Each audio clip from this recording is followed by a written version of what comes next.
Wala pa raw kopya si Davao City 1st District Representative Paulo Duterte ng reklamong pananakit na isinampalaban sa kanya kaugnay sa insidente sa isang bar noong Pebrero. Para kay Vice President Sara Duterte, ang reklamo laban sa kanyang kapatid ay paninira daw ng administrasyon. Kaya unang balita sina Marisol Abduraman at Darling Kai.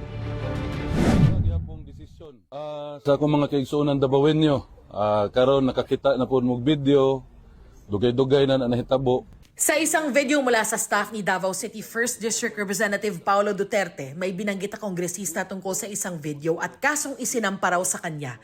Ino-authenticate na anya ng kanyang mga abogado ang isang video pero wala siyang ibinigay na detalye kaugnay nito. Kay murag nauna man og file ana sa ambot og CIDG ba.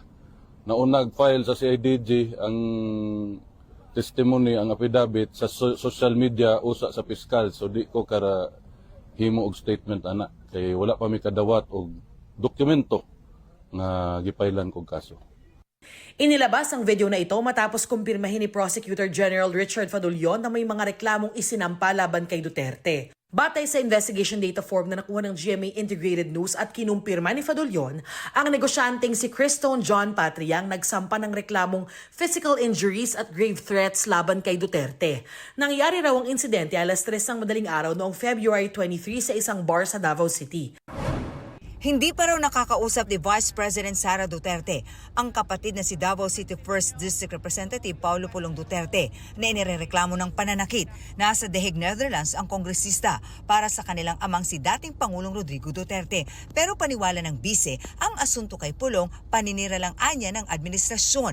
Nung lumabas naman yung kanilang May 1 na 20 pesos ang kilo ng bigas ay tinigil kaagad ng May 2, lumabas naman yung complaint ko kay Congressman Pulong Duterte. So nakikita nyo na basta merong nangyari na kagagawan ng administrasyon, ang ginagawa nila ay sinisira nila ang kanilang kalaban sa politika para matabunan yung totoong issue ng bayan.